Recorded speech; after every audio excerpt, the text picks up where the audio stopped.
as the night gets a little quieter. Welcome to Midnight Whispers. I know many of you come here to relax, to slow your thoughts, and gently fall asleep. Whenever you feel like it, you can leave a comment and tell me where you're listening from tonight. And if these stories help you unwind, you can like the video or subscribe to the channel. Now, let's continue.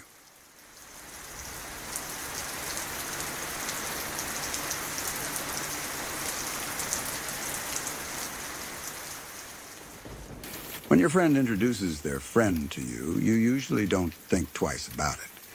You assume there's some level of trust built in. You assume your friend wouldn't knowingly bring someone dangerous or deeply unstable into your life without at least warning you. Most of the time, that assumption is harmless. Sometimes it's not.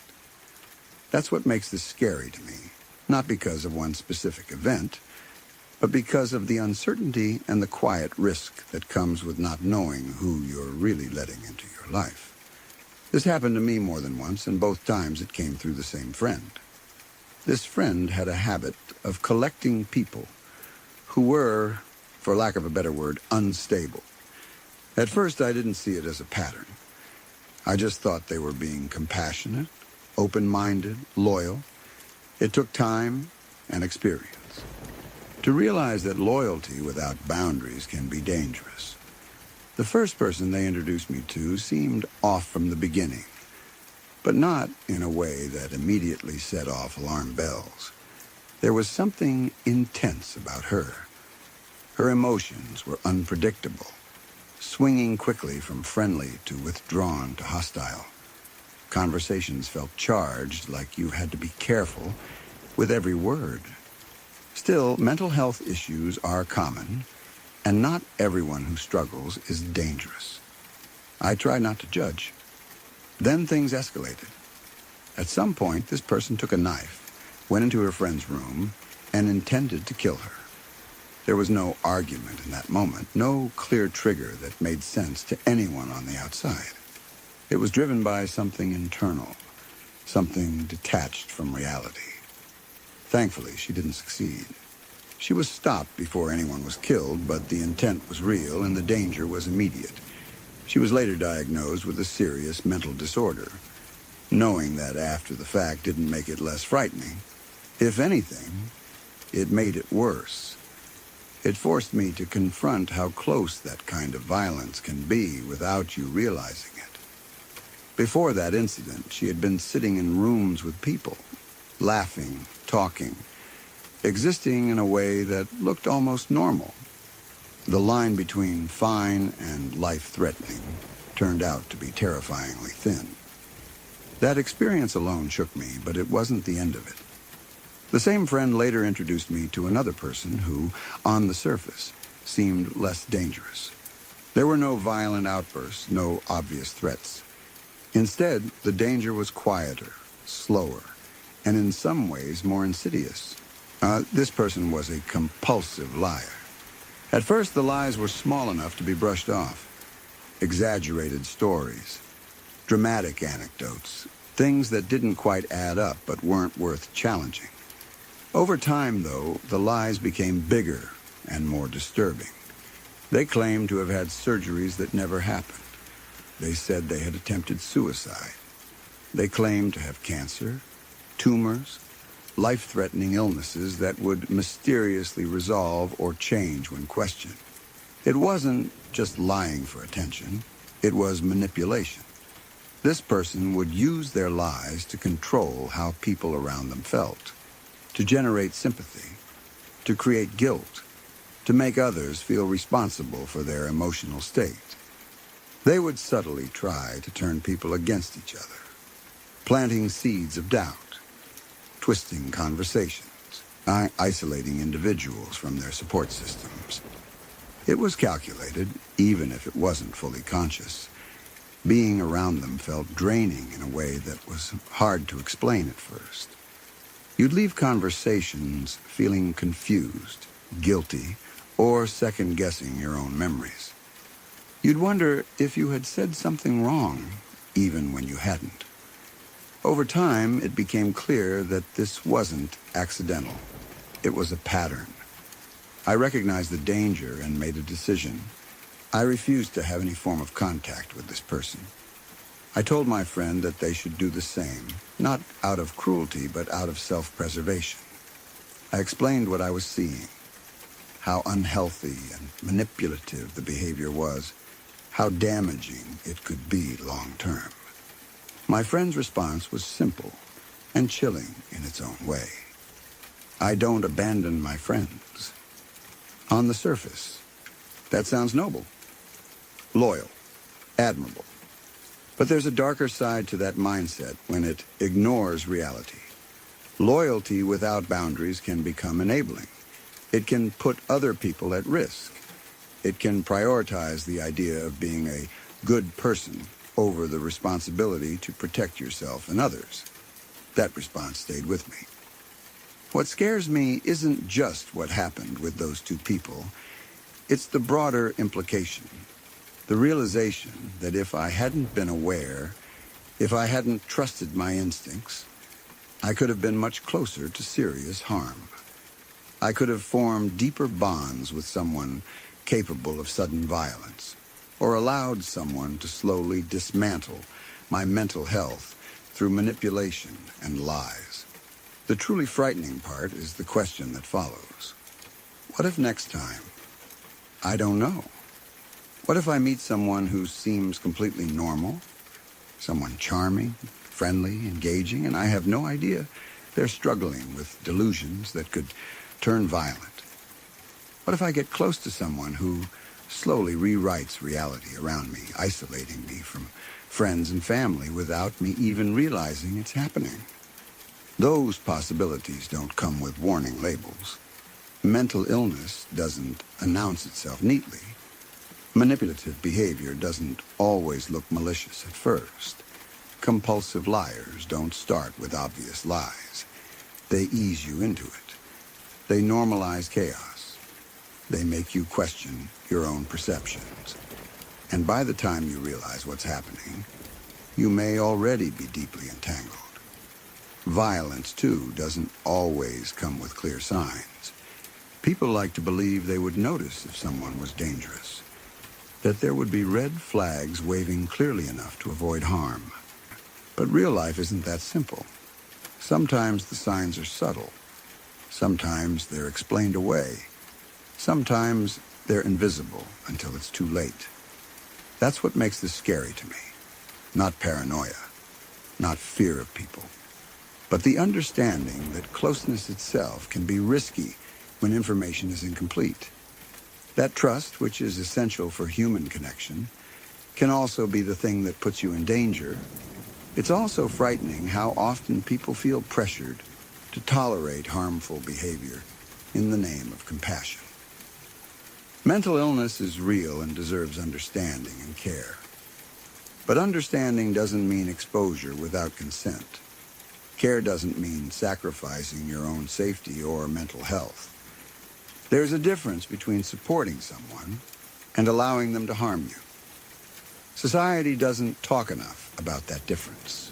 We're often taught that cutting someone off is cruel, that setting boundaries is selfish, that distancing yourself from troubled people makes you heartless. But experiences like this show the other side of that narrative. They show how ignoring your instincts, dismissing discomfort, or prioritizing loyalty over safety can have devastating consequences. The fear doesn't come from one knife or one lie. It comes from the endless possibilities, the unknowns, the realization that danger doesn't always look dangerous at first. That harm can come from people who are already inside your social circle, introduced by someone you trust. I don't live in constant fear because of this, but it has changed how I see things. I pay more attention to patterns now. I trust discomfort when it lingers. I don't feel guilty about stepping back when something feels wrong, even if I can't fully explain why. And I don't assume that knowing someone means knowing them completely. That's the part that sticks with me.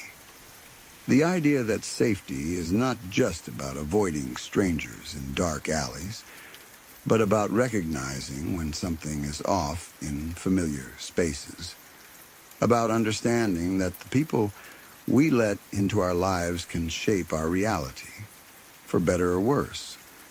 The scary part isn't that these things happened. The scary part is knowing how easily they could happen again, quietly, without warning, if you're not paying attention.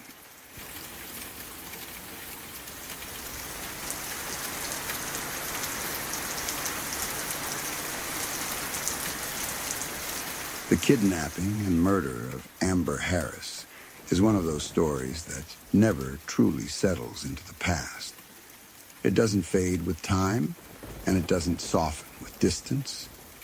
Even now, thinking about it brings back a heavy, uneasy feeling, because it wasn't just something that happened in a headline or on the evening news. It was close. It touched people I knew.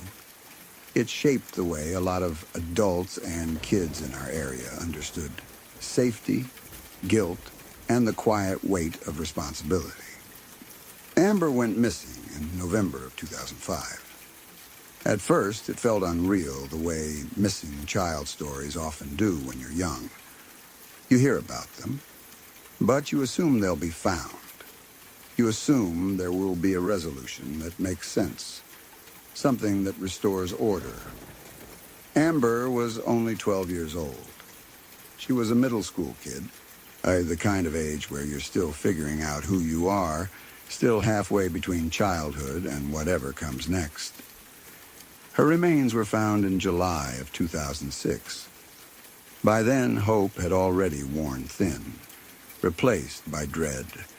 The confirmation didn't bring peace. It only made the loss permanent. At the time, my mom was a school bus driver. She had been driving for years and took her job seriously in a way that went beyond just following routes and schedules. She knew the kids by name. She knew their habits. She noticed when someone was quieter than usual or when something seemed off. Being a bus driver isn't just about driving.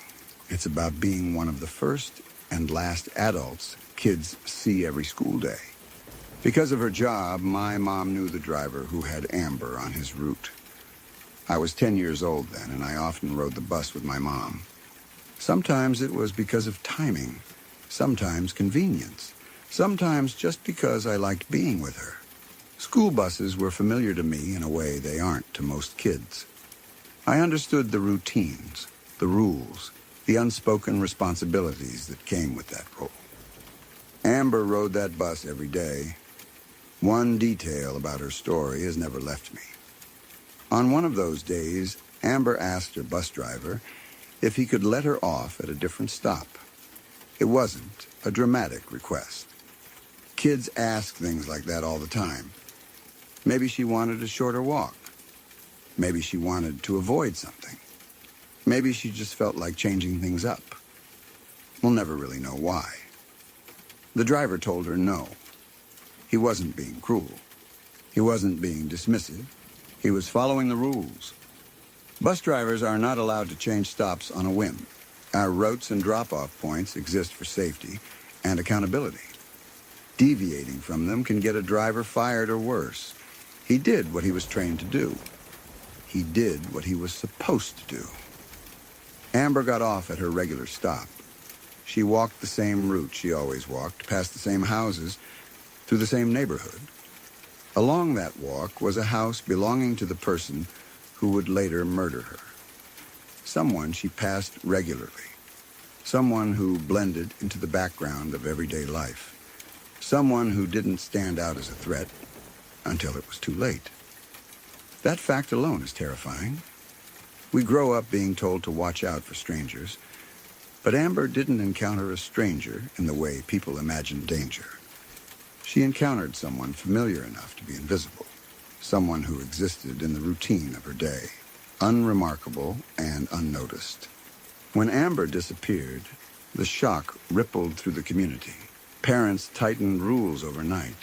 Kids were suddenly told not to walk alone. Neighborhoods that had once felt ordinary felt exposed. Adults looked at familiar streets with new suspicion. For the bus driver, the impact was devastating. He carried the weight of that moment with him, the memory of Amber asking to be let off somewhere else, and his refusal. Even though he did nothing wrong, even though he followed every rule, guilt doesn't care about logic, it doesn't care about policy or training manuals. It latches onto what-ifs and refuses to let go. What if he had said yes? What if he had made an exception just that once? What if she had taken a different route home? Those questions have no good answers, but they echo endlessly in the mind of someone who feels responsible, even when they aren't. He was never the same after Amber's death. The man who had once driven kids to school every day, keeping order on a loud yellow bus, slowly fell apart under the weight of it. The job became unbearable. Being around children, seeing kids the same age as Amber, hearing their voices, watching them get on and off the bus safely every day, all of it became too much. Eventually, he went on disability. He couldn't work anymore, not because he lacked skill or dedication, but because the emotional toll was too great. The job had become a constant reminder of a loss he could not undo, of a moment frozen in time that replayed itself again and again in his mind. That part of the story doesn't get talked about enough. We focus on the victim, as we should. Amber's life mattered. Her death was a tragedy. But there are other lives that get quietly broken in the aftermath of crimes like this. People who followed the rules, people who tried to do their jobs right, people who never intended harm but still carry its weight for the rest of their lives. For me, as a 10-year-old, this case changed how I saw the world. I understood for the first time that safety isn't guaranteed by routine, that rules, while important, can't protect against everything, that bad things don't always happen because someone made a clear mistake. Sometimes they happen because the world is unpredictable and cruel. It also changed how I saw adults. Adults were supposed to have answers. They were supposed to know what to do. But in the wake of Amber's disappearance and death, the adults around me were scared too. They were grieving. They were angry. They were questioning themselves. That realization was unsettling in a way I couldn't fully articulate at the time. The delay between Amber going missing and her remains being found made everything worse.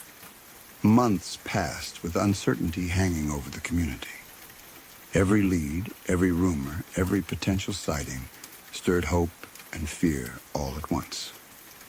When her remains were finally found in July of 2006, it felt like the final blow.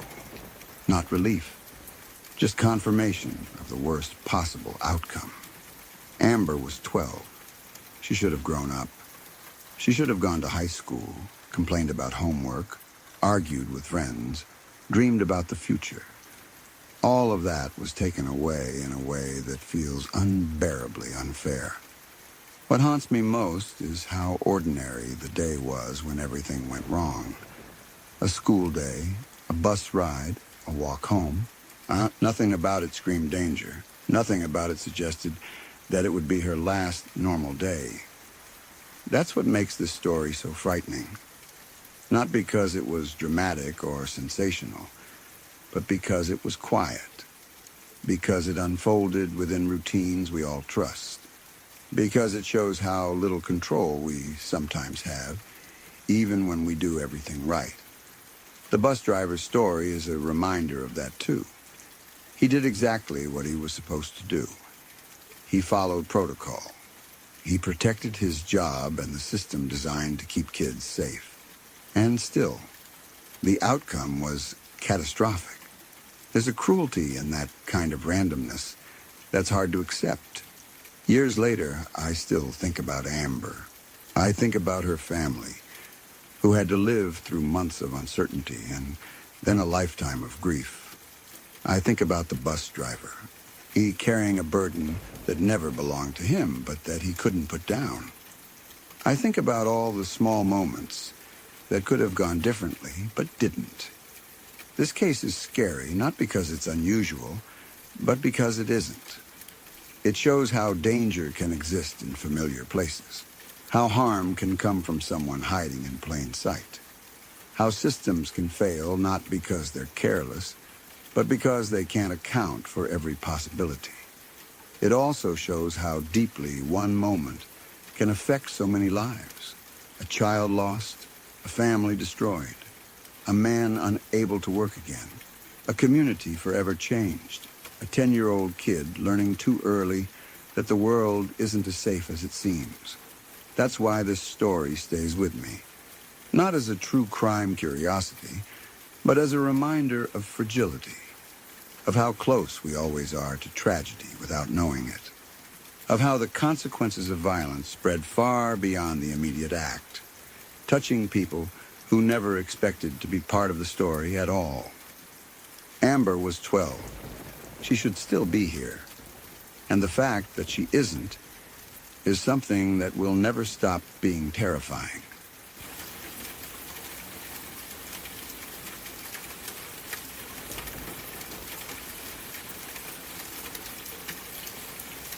On August 6, 1915, Osowiec Fortress sat under siege, and at first glance it looked like a situation that could only end one way. The fortress, located in what is now Poland, was old, battered, and surrounded. 14 battalions of German forces, led by Paul von Hindenburg, had been pressing against it. Inside the fortress were roughly 900 Russian defenders, exhausted, undersupplied, and cut off. By the standards of World War I warfare, this was already a grim scenario. But what happened next pushed it into something far more disturbing. Osowiec Fortress had been holding out longer than anyone expected. It wasn't a modern marvel. It wasn't especially comfortable or well protected by later standards. But it was stubborn, and so were the men inside it. For months they had endured shelling, shortages, and constant pressure, holding their ground against an enemy that vastly outnumbered them. To the German command, the fortress had become an irritation that needed to be removed decisively. Paul von Hindenburg decided to end the problem with a weapon that was still horrifyingly new at the time: chlorine gas. Chemical warfare was in its infancy during World War I, and its effects were not fully understood by either side. What was understood, however, was that chlorine gas was deadly. It attacked the lungs, the eyes, and the throat. It caused panic, confusion, and slow, painful death. When released in large enough quantities, it could clear trenches and fortifications without the need for direct combat. That morning, German forces released massive clouds of chlorine gas toward the fortress. Accounts differ slightly depending on the source, but what is consistent is that the Russian defenders were essentially defenseless against it. Either gas masks had not yet been developed for this unit, or they had not been issued in time. Whatever the reason, when the greenish-yellow cloud rolled toward them, they had no proper protection. The best they could do was soak rags in urine and tie them over their faces. This sounds almost absurd until you understand why. Urine contains ammonia, which can partially neutralize chlorine gas. It wasn't a solution. It was desperation. It might reduce the damage slightly, but it could not save anyone exposed for long. The gas swept through the fortress. Men began choking almost immediately. Their eyes burned, their throats closed, their lungs filled with fluid. Some collapsed within minutes. Others tried to flee, only to run headlong into the same poisonous cloud. Panic spread, but there was nowhere to go. Osowiec was surrounded, and the gas did not respect walls or trenches. By the time the gas cloud dissipated, most of the defenders were dead. Those who survived were barely alive. Chlorine gas doesn't kill quickly in all cases. Instead, it destroys lung tissue. It causes chemical burns inside the body. Victims cough violently, trying to breathe, trying to clear their airways, but instead, they cough up blood and pieces of damaged lung tissue. The phrase, coughing up your lungs, is usually just an exaggeration. In this case, it was horrifyingly literal.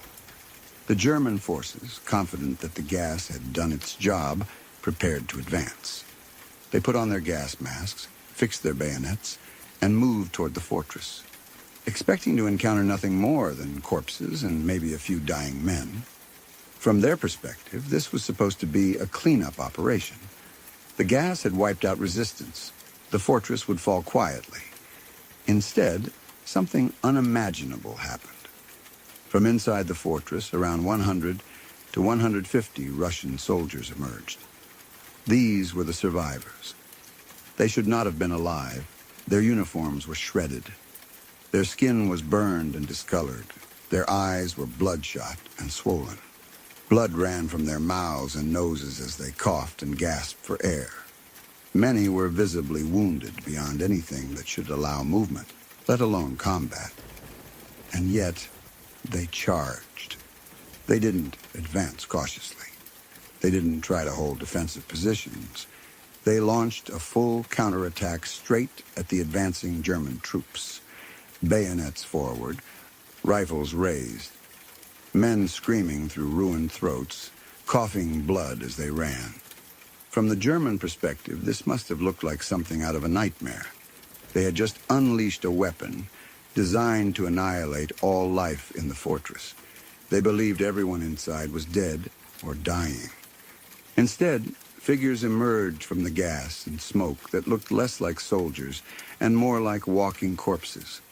Men who were visibly dying, who should not have been capable of standing, let alone charging. This moment became known as the attack of the dead men. The psychological impact was devastating. Even hardened soldiers, trained for war, are still human. Facing an enemy that looks already dead, bleeding from the mouth, coughing up pieces of themselves, yet still advancing with weapons, breaks something in the mind. Logic stops working.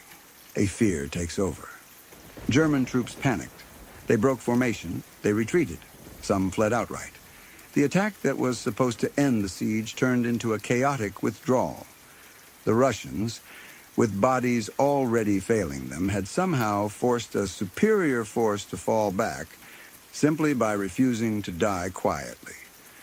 The counterattack did not save the fortress in the long term. The Russian soldiers who charged that day did not survive much longer. Their injuries were catastrophic. Chlorine gas damage is not something the body recovers from easily, especially with the medical care available at the time. Many of them collapsed shortly after the attack. Others lingered, slowly suffocating as their lungs failed. Before they died, the remaining defenders destroyed the fortress. They burned what they could.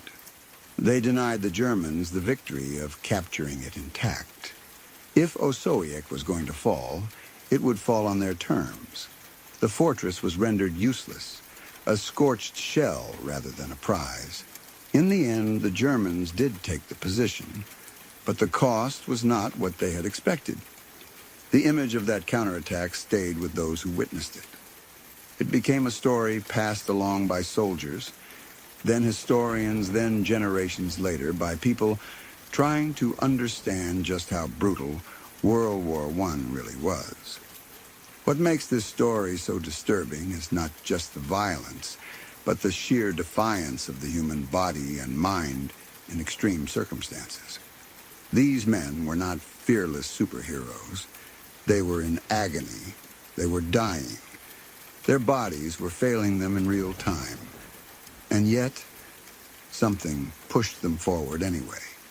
Some historians argue that the German retreat was less about physical danger and more about terror.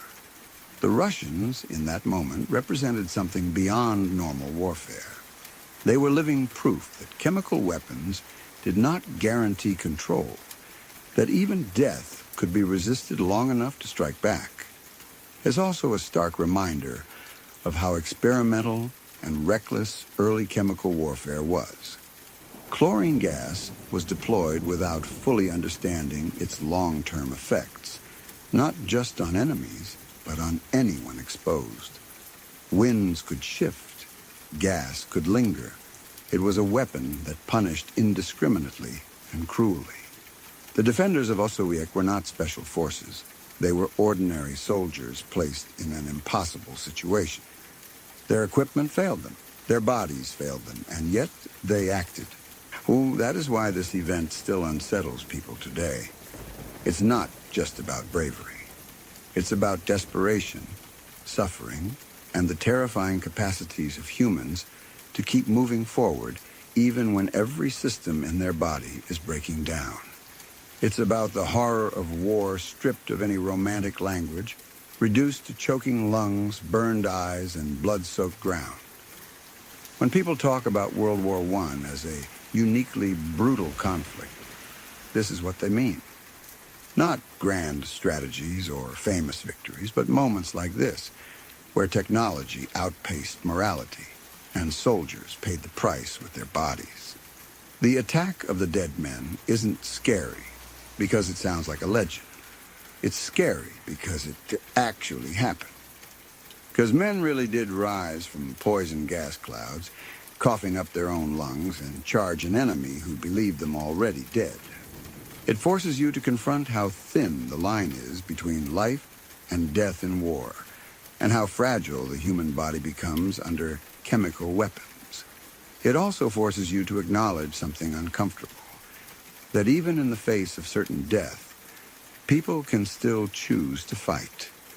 Not because they think they'll win, but because sometimes refusing to surrender is the last thing left. And that is the kind of horror that doesn't fade with time.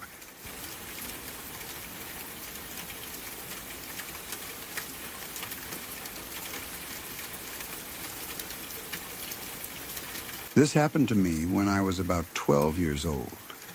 And even now, it's one of those memories that still makes my stomach tighten when I think about it. At the time, I didn't really understand how close I had come to dying or being permanently injured. It wasn't until years later, after hearing other people describe what they saw and realizing what could have happened, that it truly hit me. Back then, it just felt like a terrifying accident that I was lucky to walk away from. Now it feels like a moment where everything could have ended very differently. My dad used to own several four-wheelers. He loved them, and so did we. We lived on a sizable piece of property, big enough that it felt like our own little world. There were open areas, rough patches, small hills, and long stretches where you could really pick up speed.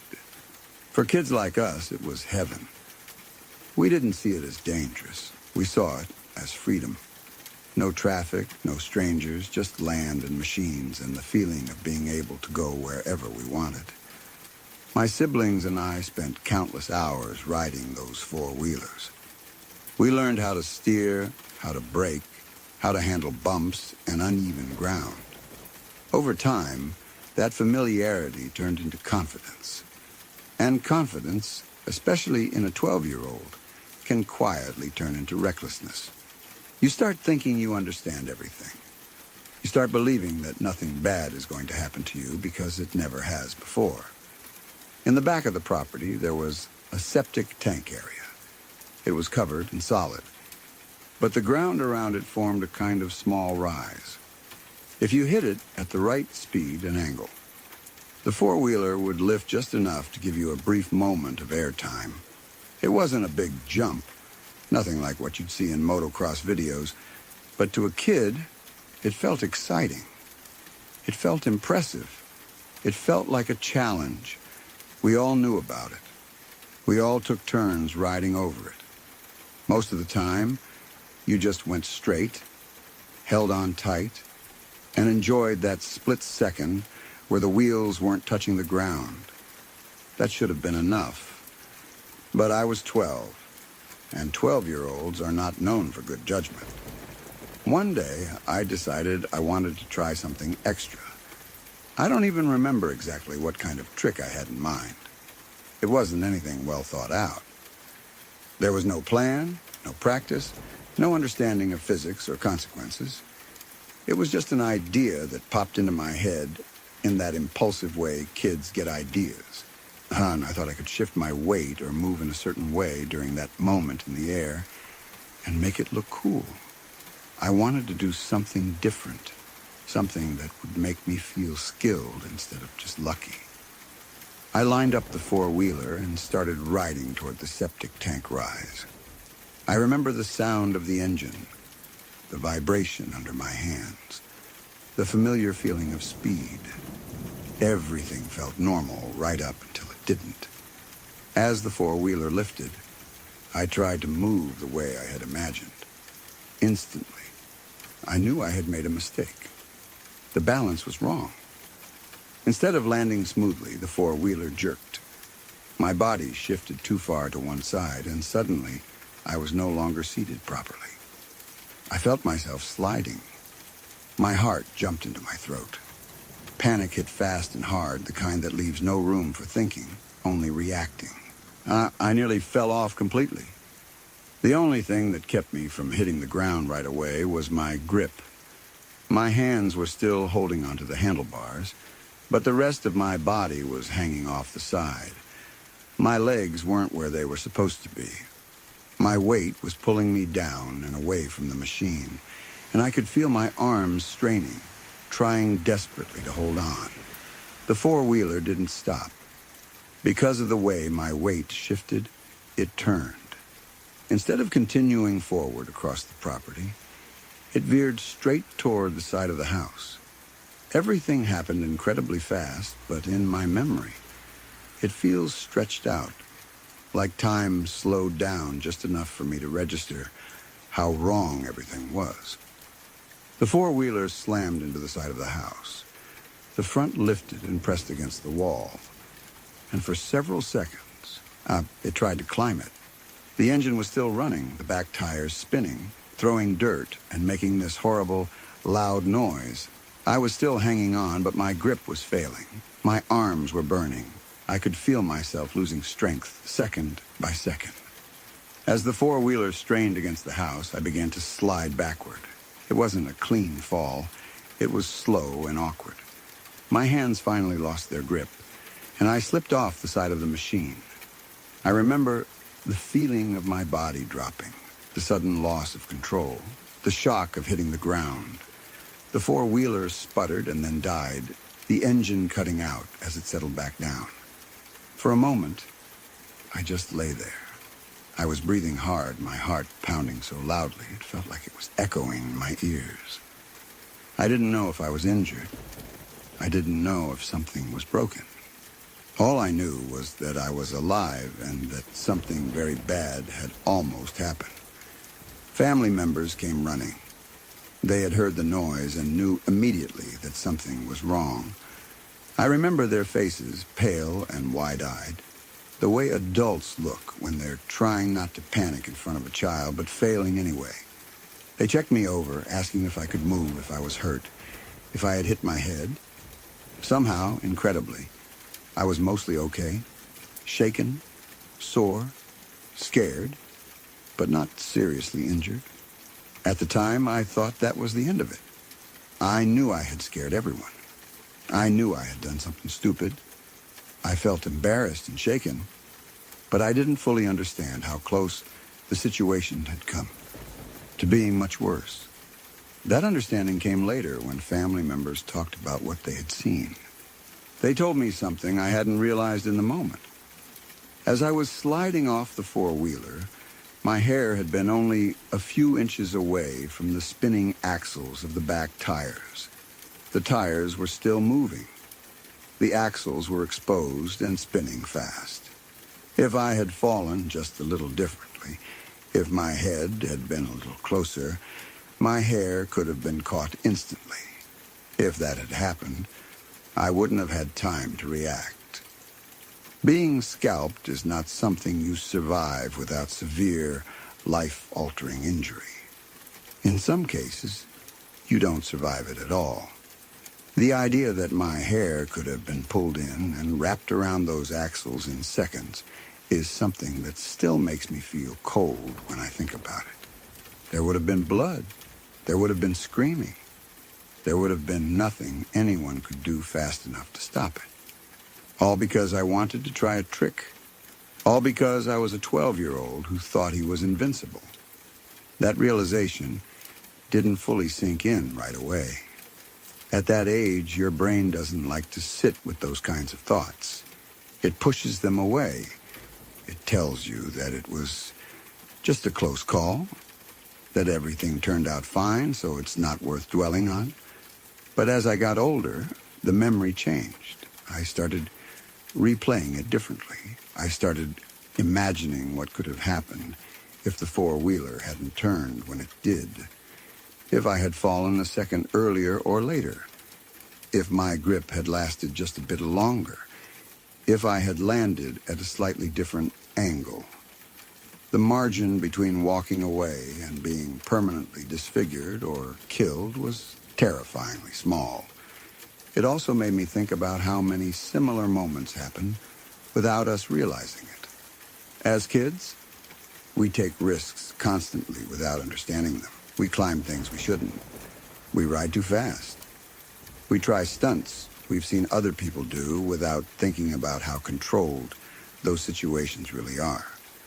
Most of the time, nothing happens. And because nothing happens, we assume nothing ever will. That day taught me, eventually, that survival doesn't mean safety. It means luck. I was lucky that my grip slipped when it did. I was lucky that the four-wheeler stalled. I was lucky that I fell away from the axles instead of toward them. I was lucky that the house stopped the machine instead of allowing it to keep moving. None of those things were guaranteed. None of them were things I controlled. For my family, that day stayed with them in a different way. They saw the whole thing from the outside. They saw a child hanging off a machine. I sliding toward something that could have killed him. They saw how close my head was to the spinning parts. They saw the aftermath and imagined what they almost had to witness. Parents and relatives carry those images longer than kids do. Looking back, I can see how that moment changed, how they treated risk afterward. There was more caution, more rules, more reminders. Not because they wanted to control everything, but because they had seen firsthand how quickly fun could turn into tragedy. For me, it planted a seed. I didn't stop taking risks entirely. I didn't suddenly become overly cautious. But there was a new awareness underneath everything, a quiet understanding that things can go wrong without warning, and that confidence doesn't equal control. I started respecting machines more. I paid more attention to how things worked. I became more aware of where my body was in relation to danger. It also changed how I think about near-death experiences. People often imagine those as dramatic with flashing lights or profound realizations in the moment. Mine wasn't like that. It was messy, stupid, and rooted in childhood impulsiveness. The meaning came later, slowly, as I processed what I had been spared. The scariest part isn't the image of the accident itself. It's the idea that I didn't even know how close I was to something irreversible while it was happening.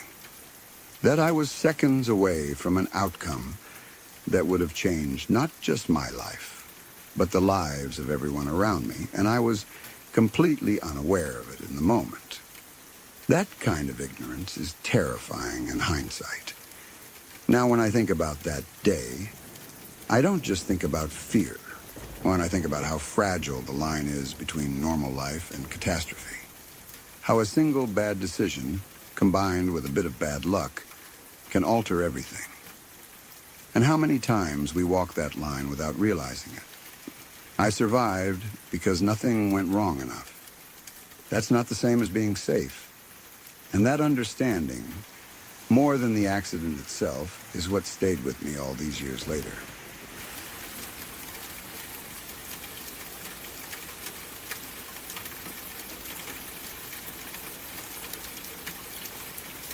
Mrs. DuPont was known in her neighborhood as someone who was friendly, social, and very present in her own home. Neighbors later mentioned, again and again, that her blinds were almost always open. You could see lights on in the evenings, movement during the day, and the general signs of a family going about their normal routines. It was the kind of house that felt lived in, observed, and connected to the street around it. That visibility is part of what made the silence that followed so unsettling. One day, the blinds and curtains were suddenly closed. At first, that alone didn't seem alarming. People closed their blinds for all kinds of reasons.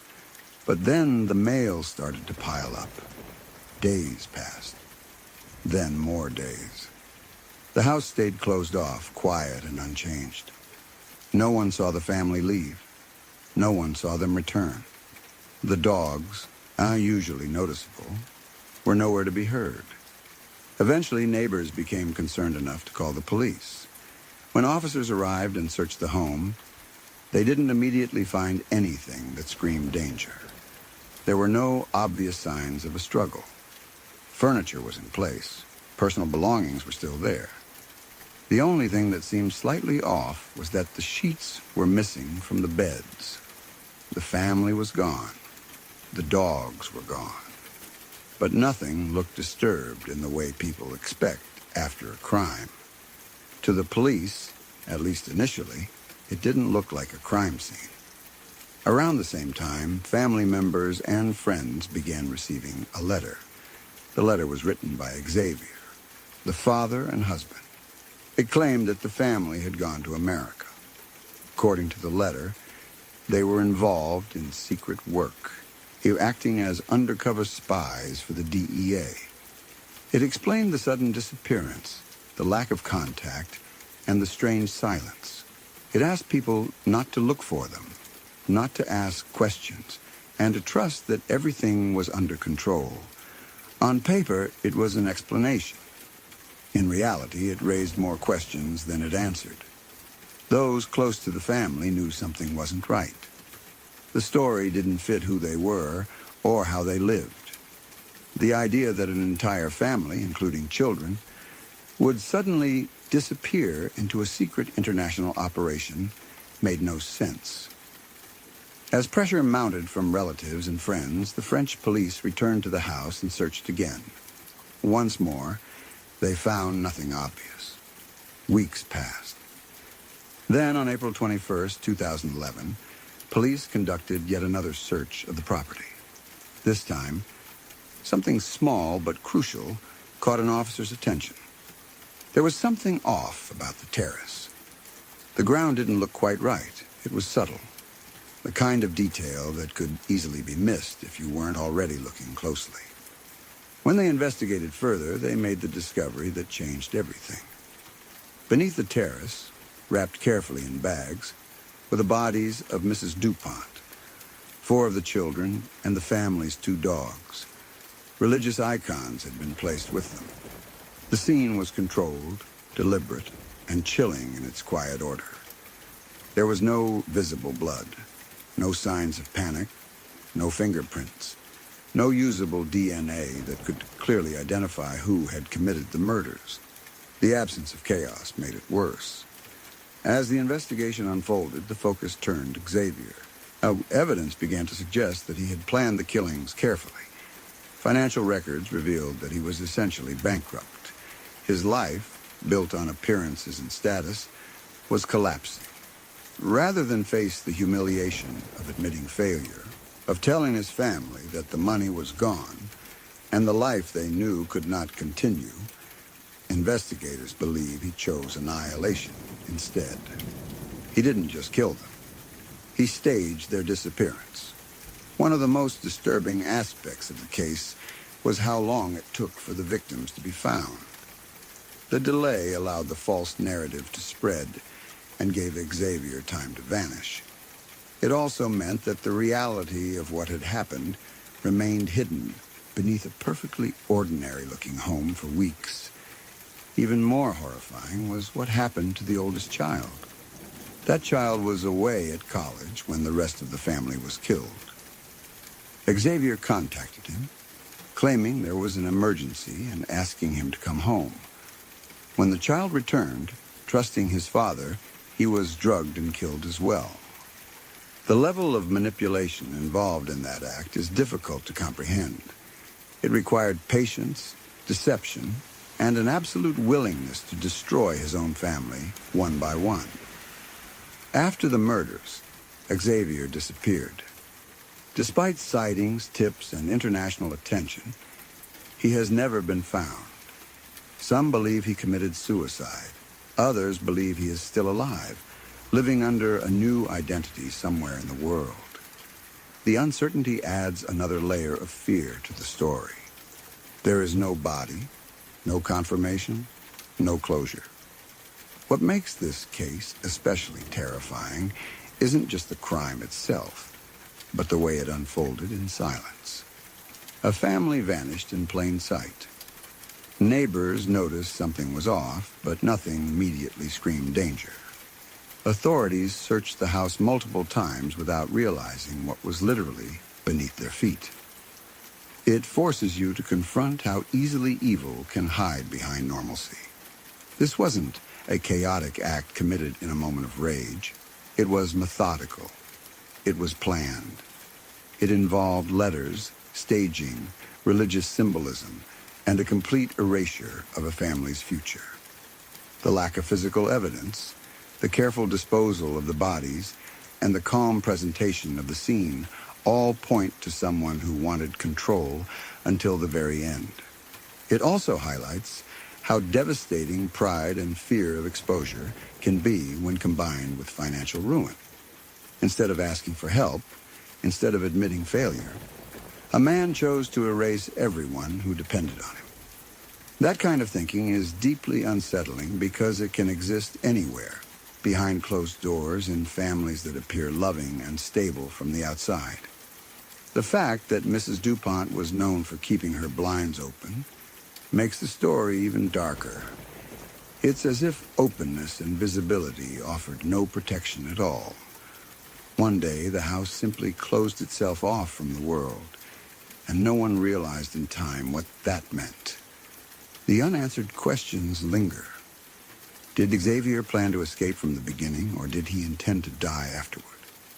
Did he feel guilt, or did he justify his actions completely in his own mind? How did he manage to disappear so thoroughly in a modern world filled with surveillance, records, and digital footprints?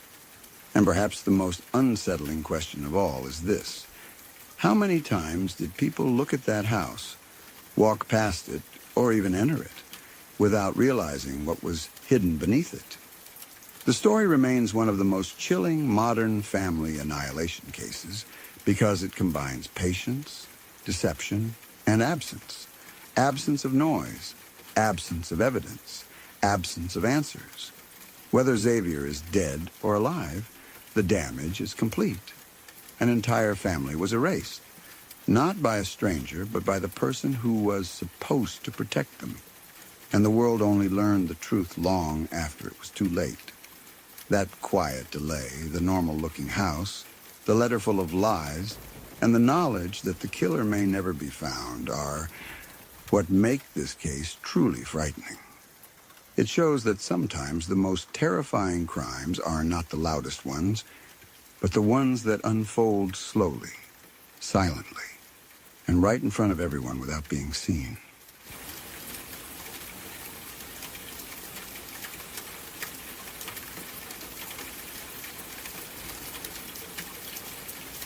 The Berari deaths are one of those stories that stay heavy in your mind long after you first hear about them. Not because of gore or chaos, but because of how quiet, organized, and ordinary everything appeared on the surface. It is frightening in a slow, creeping way, the kind of fear that grows the more you think about it. This happened in 2018 in Berari. a neighborhood in Delhi, India, and it involved 11 members of the same family. What made it so disturbing was not only the number of people who died, but the way they died, and the belief system that seemed to guide them to it. On the morning of July 1st, 2018, neighbors noticed something strange at the Chundawat family home. The house was usually active early in the day. People came and went. The family ran a shop and were well known in the area. That morning, everything was quiet. The door was closed. No one answered when neighbors called out. Eventually, the police were informed and the house was entered. Inside, they found a scene that was difficult to comprehend. 10 family members were found hanging in the courtyard hallway of the house. They were suspended from a metal mesh attached to the ceiling. They were close together, almost aligned, as if arranged. Their faces were covered with cloth. Their eyes were blindfolded. Cotton was stuffed into their ears. Their mouths were sealed with tape. Many of their hands were tied behind their backs, and some of their feet were bound as well. Beneath them were 5 stools, suggesting that some of them had shared support before stepping off. In another room, away from the others, the oldest member of the family, 77-year-old Narayani Devi, was found dead on a bed. Unlike the others, she was not hanging. She appeared to have been strangled. There were no signs of forced entry, no struggle, no suicide note in the traditional sense. Instead, there were notebooks. As the investigation continued, police uncovered a series of diaries that completely changed how the case was understood. These diaries had been written over several years by Lalit Chundawat, one of the family members. The entries describe detailed instructions for rituals, behaviors, and beliefs that the family had been following. According to Lali, these instructions were not his own ideas. He believed he was being guided by the spirit of his deceased father. Lalit's father, Bhopal Singh, had died in 2007 of natural causes. After his death, the family noticed a shift in Lalit. He became quieter, more withdrawn. He spent long periods praying. He began performing rituals that others did not fully understand.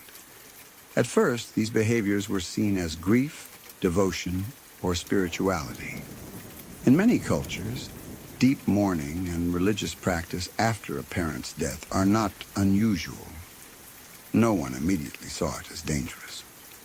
Over time, Lalit claimed that his father's soul had begun communicating with him.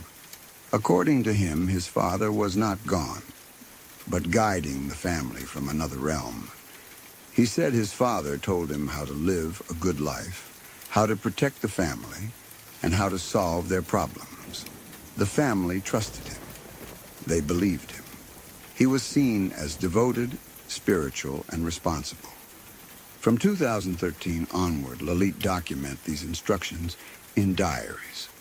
The entries were precise. They described daily rituals, rules for behavior, and promises of reward if everything was done correctly. The writings suggested that if the family followed these steps faithfully, they would be protected from harm. Financial troubles would be resolved, and their lives would improve. What is chilling is that many of the diary entries described practices that matched what was found at the scene. Instructions about covering eyes and ears. Instructions about silence. Instructions about positioning bodies. Instructions about surrender and trust. Some entries suggested that the act was not meant to be death, but a spiritual test. There were mentions of temporary suffering, followed by awakening or salvation. Police concluded that the deaths were a mass suicide, driven by shared psychosis, also known as folie à plusieurs. This is a condition where delusional beliefs are transmitted from one person to others, especially within close-knit groups like families. In this case, Lalit appeared to be the primary source of the belief system, and the rest of the family accepted it over time. That acceptance is one of the most unsettling parts of the story. This was not a family living on the margins of society. They were educated, financially stable, socially connected. Neighbors described them as polite, religious, and normal. There were no obvious signs of abuse or extreme isolation. From the outside, they looked like any other household. And yet, inside the home, an alternate reality had slowly taken shape. The family's trust in Lalit and their reverence for the deceased patriarch created a closed belief loop. Questions were not asked, or if they were answered within the same framework of faith and obedience. Over time, the line between spiritual ritual and self-destruction blurred. The fact that the grandmother was found strangled separately raised additional questions. Some believe she may not have been physically capable of hanging herself, or that she may not have been part of the ritual in the same way as the others. This detail adds another layer of discomfort, because it suggests the possibility that not everyone fully understood or agreed with what was happening, even if the overall conclusion remains mass suicide. The physical arrangement of the bodies was haunting. 10 people, standing on stools close together, faces covered with cloth cut from a single bedsheet. This detail alone implies planning, cooperation, and calm. There was no chaos, no overturned furniture, no blood. It was almost ceremonial. That calmness is what makes the case so difficult to process. People often imagine suicide as an act of despair, panic, or emotional collapse. The Barari deaths did not look like that. They looked deliberate, structured, almost peaceful on the surface. And that contrast makes the underlying reality even more disturbing. The diary suggested that the family believed they would survive the ritual, that the hanging was not meant to kill them, but to lead them to a higher state of existence.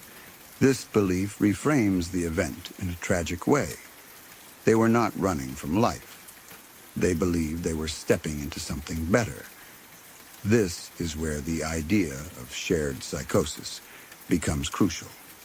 Shared psychosis thrives in environments where authority, trust, and emotional dependence are strong. Lalit was seen as a conduit to their father's spirit, a figure of respect and guidance. Questioning him may have felt like questioning their father, their faith, or their family unity.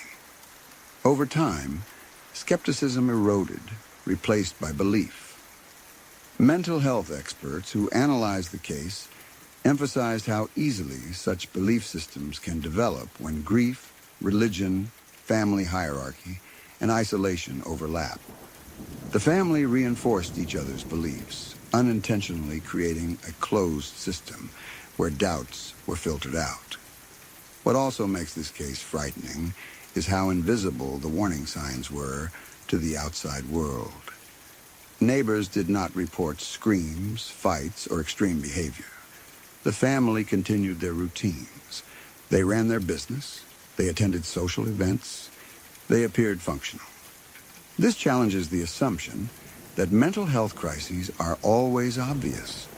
Sometimes they are hidden behind smiles, rituals, and routines that appear normal or even admirable. In some cultures, intense spirituality is respected, not questioned. That respect can unintentionally shield dangerous beliefs from scrutiny.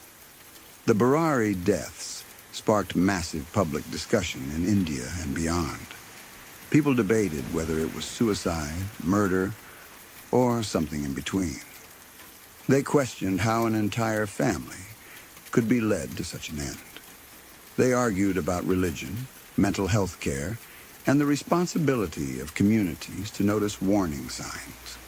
At its core, the case exposed how fragile reality can become when belief overrides critical thinking. It also highlighted the gaps in mental health awareness. Lalit's behavior after his father's death was a clear sign of unresolved grief and possible delusion. But without education and access to mental health support, those signs were interpreted as spirituality rather than illness. Another deeply unsettling aspect is the involvement of children and teenagers. Two of the victims were teenagers. They trusted the adults around them. They followed instructions given by elders. In family systems, especially traditional ones, obedience is often emphasized. That obedience, in this case, became deadly. The story forces uncomfortable questions. How many families quietly operate within belief systems that isolate them from reality? How often do grief and faith merge in ways that go unchallenged? How many warning signs are overlooked because they don't look dramatic or violent? The Berari deaths are not frightening because they are mysterious in a supernatural sense. They are frightening because they are human.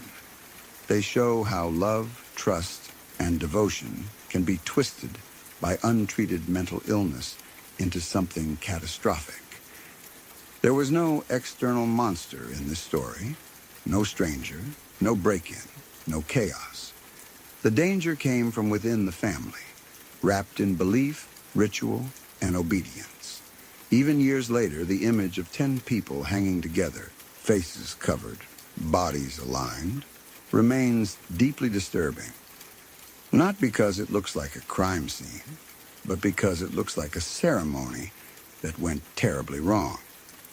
This case is often remembered as a reminder that mental health is as important as physical health, and that belief systems, when left unquestioned, can become prisons rather than sources of comfort.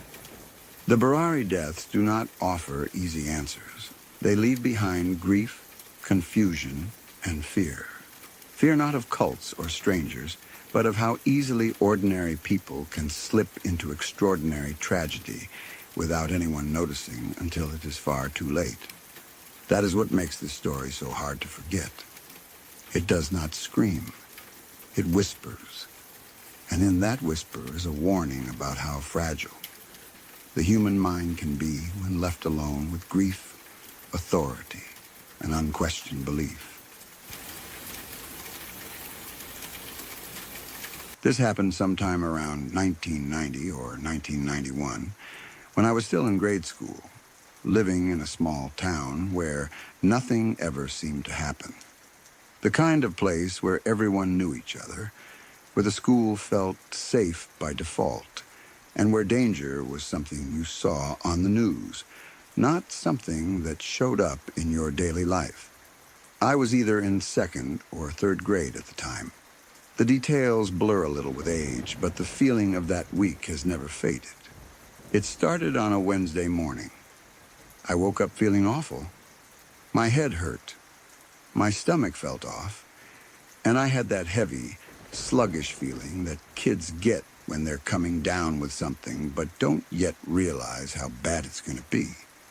I told my parents I felt sick, but I still wanted to go to school. The reason mattered a lot to me at the time. We had a spelling test that day, and if I did well, I would earn a homework pass. I was weirdly proud of collecting those. I saved them carefully and almost never used them. To me, they were proof that I was doing well, that I was responsible. So I went to school anyway. The morning passed, normally enough. I remember feeling tired and a little warm, but nothing alarming. I took my spelling test and did well, earning the homework pass I'd been hoping for. I felt accomplished, like the day had already been a success. If I had known what the rest of the week was going to look like, that small victory would have felt strangely important, like the last normal moment before everything went sideways. By the time gym class rolled around, things changed quickly. I remember suddenly feeling much worse. My head was pounding, my body felt heavy, and the room seemed too bright and too loud. My fever spiked hard and fast. The teacher noticed something was wrong, and before I knew it, I was being sent home. After that, most of the week is a blur. I spent the next several days passed out on the couch at home. I was sick in a way that completely took me out. I slept almost constantly, waking only to go to the bathroom or to drink some water.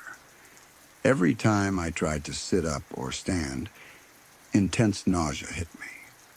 It felt like my body couldn't tolerate being upright at all. Even small movements were exhausting. I wasn't watching TV, playing, or doing anything remotely fun. I was just gone, out of it. Time stopped meaning much. Days blended together. The world outside the living room barely existed for me. At some point during that week, my younger brother came home from school and started talking about something strange. He was 2 grades below me, younger enough that I didn't take everything he said seriously. He told me that a killer clown had come to the school that day. I didn't believe him for a second.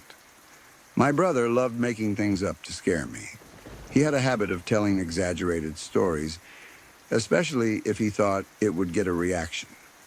And honestly, I wasn't even sure I had really heard him correctly. I was sick, half asleep, and barely aware of what was going on around me. It was entirely possible that I imagined the conversation or misunderstood it. A killer clown at school sounded ridiculous, like something from a cartoon or a bad horror movie, not real life. So I brushed it off. The rest of the week passed in a fog of fever and sleep. I didn't think about school much at all. I didn't think about the clown story again.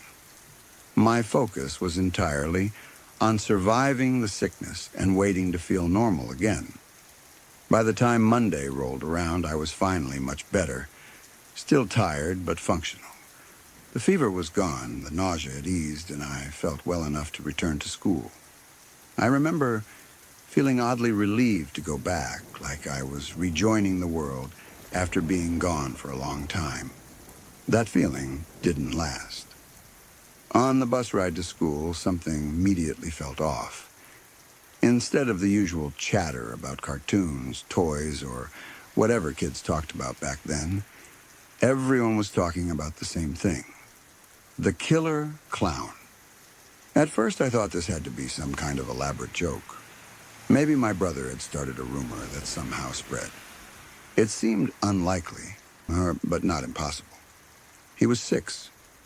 Kids exaggerate.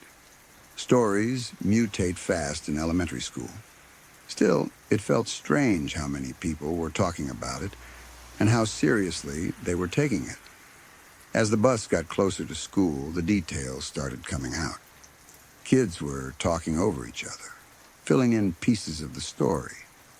The clown wasn't just someone dressed up. He was dangerous. He had a knife. He had run through the halls. He had chased someone. My stomach tightened, and not because I was still sick. Now, when we got to school and I went to my classroom, it was the same thing all over again. The killer clown was all anyone wanted to talk about. It wasn't just a few kids repeating the silly story. Everyone seemed shaken. Even the kids who usually loved joking around were serious. They said he had run down the hallway outside our classroom, that he had been holding a knife, that he had chased at least one student. Some kids swore they had seen him. Others said they had heard screaming or teachers yelling. I remember sitting at my desk, listening, trying to make sense of it. The pieces didn't fit with the version of the world I understood. This wasn't how school was supposed to work. Adults were supposed to keep things safe. Bad things weren't supposed to happen in the middle of a normal school day, especially not things like this. What made it even more unsettling was the realization that my brother couldn't have orchestrated this. He didn't know my classmates. He didn't have access to kids in my grade. There was no way he could have planted a story that lined up so closely across so many different people. At that point, denial stopped working. I decided to ask my teacher. I remember walking up to her desk, nervous but determined. I asked her quietly if what everyone was saying was true. I didn't phrase it dramatically. I just wanted confirmation or denial. I wanted an adult to tell me that it wasn't real, that it was a misunderstanding, that everything was fine. She didn't answer. She didn't say yes. She didn't say no. She shut the conversation down immediately. She told me we weren't going to talk about it and redirected me back to my seat. Her tone wasn't angry, but it was firm, final. That response told me everything. If it had been a rumor, she would have corrected it. If it had been nonsense, she would have reassured us. The fact that she didn't want to talk about it at all meant something serious had happened. Something adults didn't want us to dwell on. I remember sitting there afterward, feeling a strange mix of fear and relief. Fear, because something truly dangerous had been close to me, close to my classroom, close to my friends. Relief, because I hadn't been there. For the first time in my life, I was genuinely grateful to have been sick. The idea that if my fever hadn't spiked, if I hadn't been sent home, I might have been walking those same halls when it happened, was terrifying. The randomness of it hit me hard. One spelling test, one fever, one early dismissal. Those small things had kept me away from something I didn't fully understand, but knew was bad. The rest of the day felt strange and heavy. School didn't feel the same. The halls felt different, like they had absorbed something dark. Even though nothing happened that day, there was an unspoken tension in the air. Teachers were more watchful. Kids were quieter. No official explanation was ever given to us, at least not in a way I remember. There were no assemblies, no clear story, no reassurance beyond silence and avoidance. It was like everyone agreed to move on without ever really acknowledging what had happened. But kids don't forget things like that. The story stuck with us. It became one of those things that lived in the background of our memories, growing more surreal with time. As I got older, I would sometimes think back on it and wonder what really happened. Was it exactly as the kids described? Was it exaggerated? Was it worse? I don't know.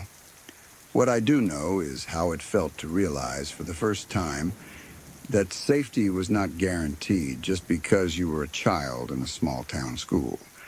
That bad things could slip through cracks you didn't even know existed. That sometimes adults stay quiet not because nothing happened, but because something did. Even now, thinking back on it gives me a strange chill.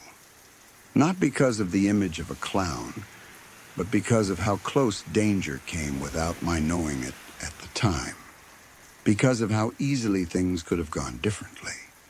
And because of the unsettling truth that sometimes the only thing that saves you is dumb luck and a fever that sends you home early. If you're still here, then these stories didn't simply fade away. They settled in. Every story you heard tonight came from real moments, real people, and real situations where something felt off or nearly went wrong. If you want to keep exploring stories that linger in your thoughts long after the night grows quiet, consider subscribing to Midnight Whispers. There are more stories waiting in the dark, and not all of them let you leave in time.